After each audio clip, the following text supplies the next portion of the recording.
बैठा सोच रहा था कि आगे क्या करना है। क्या करूं, क्या करूं?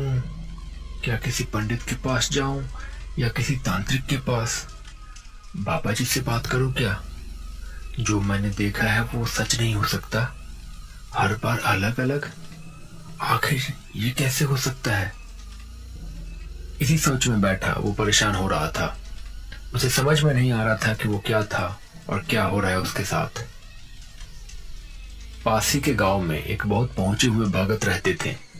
भगत वो लोग होते हैं जिन्होंने तंत्र साधना की होती है और जिन्हें सिद्धियां प्राप्त होती है, जो अपने मंत्रों से भूत पिशाच को काबू में कर सकते हैं या फिर इनका उतारा भी करना जानते हैं। शाम के 3 बज रहे थे। पंकज उन भगत जी के घर पहुंचा। भगत जी, भगत जी, कहाँ हैं आप? बड़ी मुसीबत आ चुकी है, आपकी सहायता की बहुत जरूरत है। पंकज की आवाज देने पे घर से बाहर भगत जी की पत्नी आई। उसने बताया कि भगत जी घर पे नहीं है, पास के गांव गए हैं कुछ काम से, शाम तक लौटेंगे। अच्छा, आते ही उन्हें कहिएगा कि पास के गांव का जो पंकज राय है वो आया था, उसे उनकी मदद की बहुत ज्यादा जरूरत है। कहिएगा जितना जल्दी हो सके पूजा करवानी है। ऐसे ही सोचते सोचते वो अपने घर के दरवाजे के पास जाके खड़ा था। शाम के तकरीबन 7 बज चुके थे। ठंड का मौसम आ चुका था। हल्का कोहरा चारों तरफ फैल गया था। पंकज यही सब सोच रहा था कि तभी उसे रास्ते से भरत काका जाते हुए नजर आए। उसने सोचा कि भरत काका से पूछ लिया जाए कि क्या किया जाए और क्या मतलब है इन सब बातों का। उसने उन्हें आवाज दी, काका, काका जरा सुनिए, कुछ बात करनी है आपसे। पंकज की आवाज सुन के भरत काका उसकी ओर आने लगे। आके वो वहीं खड़े हो गए। पंकज ने उन्हें सब कुछ बताने की कोशिश की। काका, काका, मैं बड़ी मुसीबत में हूँ, समझ नहीं आ रहा है कि ये क्या हो रहा है। जो मैंने देखा था क्या वो सच था या फिर मैंने कुछ और ही देख लिया है। मुझे कुछ भी पता नहीं है क्या चल रहा है, ना जाने क्या है ये सब। भरत काका गौर से उसकी बात सुन रहे थे।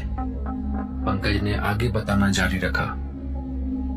आप तो जानते हैं ना, मेरा नया घर बन रहा है और घर का काम सुबह से शाम तक चलता है। शाम को सारे मजदूर वापस चले जाते हैं। उसके बाद शाम को और सुबह में पानी देना होता है घर पे, ताकि प्लास्टर मजबूत बन सके।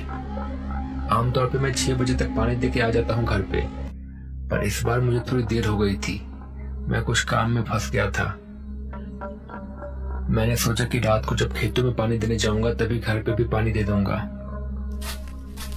मैं रात को खेतों में पानी देने के लिए गया।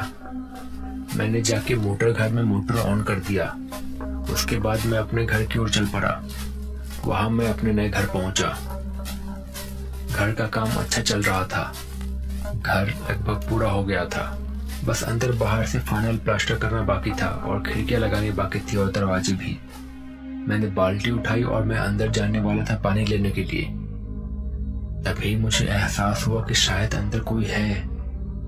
पहले मुझे लगा कोई आवारा कुत्ता या जानवर होगा। आप तो जानते ही हैं, ठंड के दिनों में अक्सर जानवर ठंड से बचने के लिए इधर उधर छुप जाते हैं। पर मैंने ध्यान से देखा तो लगा कि शायद कोई इंसान है, क्योंकि मुझे कपड़े दिखे। मैं खिड़की के पास आ गया और गौर से अंदर देखने की कोशिश की।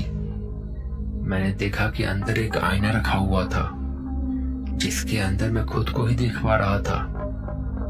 फिर कुछ सोचने के बाद मेरे रोंगटे खड़े हो गए। मैंने कोई आईना नहीं रखा था घर में, और इतना बड़ा आईना कोई और रख भी नहीं सकता था। अब मुझे डर लगने लगा। सामने मैं ही खड़ा था और मैं खुद ही खुद को देखे जा रहा था, पर वो मैं नहीं था। अचानक से सामने जो कुछ भी था वो धीरे धीरे हंसने लगा। उसके होंठ हंसते हुए बहुत बड़े हो गए, जैसे कि पूरा चेहरा ढक गया हो। उसकी आंखें मुझे ही देख रही थी, पर मैंने ध्यान दिया कि उसकी आंखों में पुतलियां नहीं थी, बस अंधेरा था, जैसे मेरी आत्मा के भीतर तक झांक रही हो। मैं बहुत ज्यादा डर गया और मैं वहां से दौड़ पड़ा अपने घर के लिए। मुझे पीछे से आवाज सुनाई दी, कहाँ जा रहे हो? आओ, पानी देना है। घर को पानी देना है। देखो मैं भी हूँ। मैं जैसे तैसे अपने घर पहुंचा और दरवाजा बंद कर लिया, और फिर बीच रात में खिड़की के पास दस्तक हुई। मैंने बाहर देखा तो वो जो कुछ भी था खिड़की से बाहर ही खड़ा था। वो मुझे बाहर बुला रहा था। जैसे तैसे मैंने रात काट दी और दिन भर परेशान रहा। मुझे समझ में नहीं आ रहा मैं क्या करूं। अच्छा हुआ तुमने मुझे ये सब बता दिया। चलो मेरे साथ, दिखाओ कहाँ हुआ ये सब। पंकज काका की बात सुन के उनके साथ उन्हें वो जगह दिखाने चल पड़ा। इस वक्त शाम के 7:30 बज चुके थे। चलते चलते वो लोग उसके खेत के पास पहुंचे और वहां पर ही मोटर घर था और खेत में पानी वहीं से जाता था। वहां पानी का एक छोटा सा टैंक भी था। काका ने कहा, चलते चलते थक गए होगे, थोड़ा हाथ मुंह धो लेते हैं। पर एक साथ हाथ मुंह धोना सही नहीं होगा, ना जाने कहां से क्या आ जाए। पहले तुम हाथ मुंह धो लो और मैं नजर रखता हूँ, फिर मैं धो लूंगा और तुम नजर रखना। पंकज भी चलते चलते थक चुका था और नींद नहीं होने की वजह से वो और थक गया था।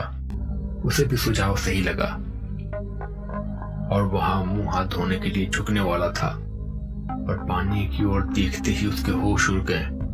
वो डर से कांपने लगा। उसने जो देखा उसकी आंखें खुली की खुली रह गई। पानी में उसकी और काका की परछाई पड़ रही थी, पर काका की जगह कोई और था। ये वही था जिसे उसने कल शाम को देखा था। वो पानी में पंकज की ओर देख के मुस्कुरा रहा था। बेहद भयानक सी हंसी हंसे जा रहा था। पंकज अचानक पीछे मुड़ा और उसके सामने वही छला हुआ था। अब वो अपने असली रूप में आ चुका था। वो पंकज की ओर बढ़ने लगा। हाथ उसके धीरे धीरे लंबे होने लगे। आंखें पूरी तरह से काली हो गई। वो पंकज के ऊपर झपटने ही वाला था कि तभी पंकज ने अपनी जेब से भभूत निकाला और उस छलावे के ऊपर फेंका। भभूत पड़ते ही वो छटपटाने लगा और वहां से गायब हो गया। बेटा भगत जी तो नहीं है, पर जैसा मुझे समझ में आ रहा है तुम किसी पीठ बाधा से ग्रसित हो। जब तक भगत जी नहीं आ जाते तुम ये भोलेनाथ का भभूत लेके जाओ अपने साथ। अगर कभी जरूरत पड़ गई तो ये भभूत फेंक देना उसके ऊपर और खुद भी लगा लेना। भोलेनाथ तुम्हारी रक्षा करेंगे। पंकज की जान बच चुकी थी।